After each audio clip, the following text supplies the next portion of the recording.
Casey Shepard, health coach here, educating you and bringing you more information on your internal health, stress responses, and more about how the body actually works so that you can continue to make better educated choices and just go into your health and your plans with a better knowing and understanding of how the body works. And today I want to talk about the vicious cycles of over dieting and chronic dieting that most people get into because they don't understand why they keep going through the same cycles over and over again, how it works, and what is actually internally happening. Because I think a lot of people start to just have a lot of shame surrounding dieting. They feel like they're weak, they're not strong enough. And the more that we go through these cycles and quote unquote fail, the more that we go into the next time with just a lot of disease and not trusting the process, which just, we all know this is about our mental state. And the more you can wrap your brain around something and just be more positive going into it, the more successful you're going to be. So all of these chronic dieting cycles where people are falling off, gaining the weight back even more or just as much back, it just creates a lot of mistrust within yourself, where you don't trust yourself, you don't trust the decisions you're making, you don't feel good about what you're doing. So this is typically what happens. This is not the scenario for everybody, but what happens for a lot of people is they, in their younger years, 10 years ago, 5 years ago, experienced some sort of major cut that they went through in some sort of a diet plan. And that diet that they followed enabled them to quickly lose a ton of weight. And they, in their brain, will forever associate their only success in weight loss with that extreme amount of dieting. And now the problem with that is, not only is that a weird way of thinking about something and a wrong way of thinking about something, because we all know there's a million ways to do things, but it just creates this sense of urgency when it comes to dieting, and your health is not one of those things that you can rush. Things take time to change, the body needs to change, and if we really want long-term results and health, it's not just about losing weight, it's about being healthy. And when we are healthy, things tend to just stick better, they flow better, there's less stress.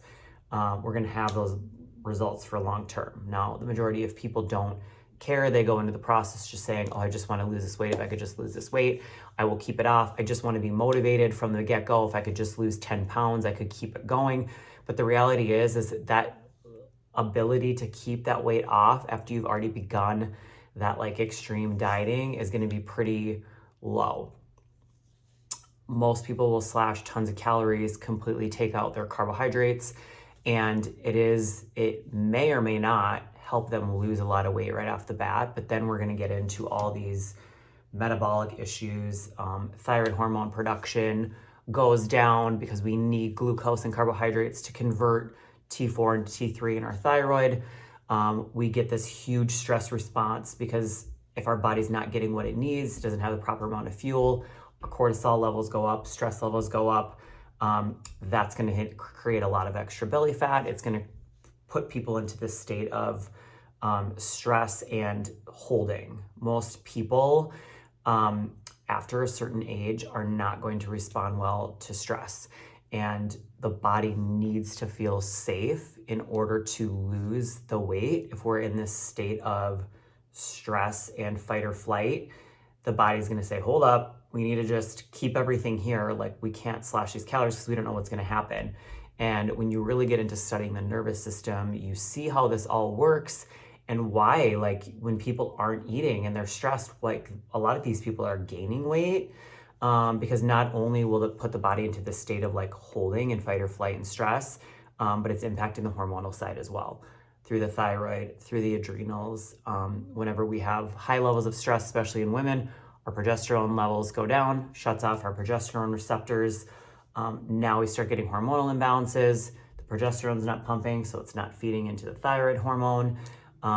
Stress response creates stomach acid production issues, so suddenly we have digestive issues going on. There is a million things that could happen. Really is dependent on each person, but even for men, stomach digestion issues with huge stress response. The body is smart and you have to train it to do what you want it to do. And if you are chronically dieting and under eating, you are training the body to slow down. The goal is not to get your body to slow down.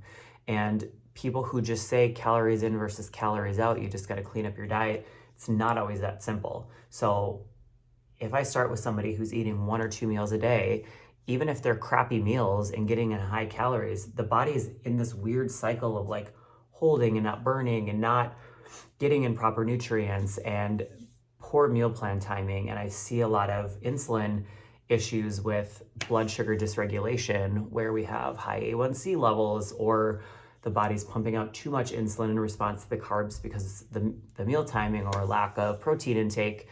And so you really want to put the body into a state of flow and ease and consistency, and doing that for long enough. So a lot of times when I start with people, I will put them on a meal plan that enables me to kind of work their calories up to find kind of a ceiling, allow the glucose levels to kind of balance out, allow that stability, allow the body to kind of get into that groove, find that ceiling point, push the body to like eat a little bit more. And then from there, once your system can calm down, once you reach that point of, chill and ease and consistency for long enough, your body says, okay, I'm getting what I need. I feel good. I feel safe. Some of the hormones have regulated out. Then you can start to manipulate your calorie amounts. Now, with everybody, this is going to look different. With some people, if you have metabolic disorders or hormone imbalances, it's not as simple as just cutting calories and watching the weight drop, which is why a lot of people fail at losing weight and then go drastic into the point of like over slashing calories, going for hours of cardio in a day just to lose weight. And none of that stuff works. So why we run labs in the first place is to see where are we starting from, what is going on, and what needs to be fixed and changed and regulated in order to see your system start to release that weight.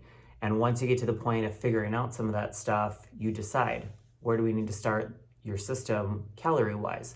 What has your health history been leading up to this point? What has your consistency been or lack thereof? How much have you been in the gym? Lifting weights is a huge way to improve the metabolism and improve the hormone profile, improve glucose regulation. And a lot of those things need to be used when you're looking at balancing all these things. So if you're somebody who's failed at the diet game over and over again, one of the many pieces that I just discussed could be something that's causing these issues and why you maybe have not been able to stick with something. So over time, it's okay to deficit calories and to slowly work up in the amount of activity that you're doing in order to continue to get that progress. But all those other things need to be assessed. And this is just me with my process and how I do things and explaining to you kind of both sides, especially working with as many people that come to me frustrated because they've tried everything. And it's really sad because at the point that I start working with somebody, I'm having to reteach all these things because people come in feeling like a failure already. They don't trust the process. They don't trust themselves because they failed so many times. And you just have to understand that you've never gone this in depth before to figure out your system. And you may know people who can change their diet and lose weight, but you don't know what their genetics are. You don't know their health history. You don't know their muscle mass. You don't know what their metabolism is like. You don't know what their hormone profiles are like. Their digestion is different than you.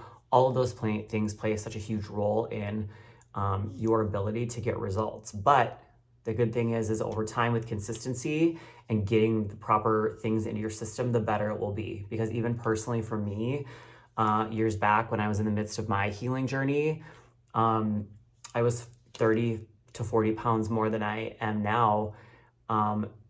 I had binge eating episodes. There was a lot of different things that my system was like craving because of irregulation and hormone imbalances and so many of these different things. I have zero problem maintaining where I'm at.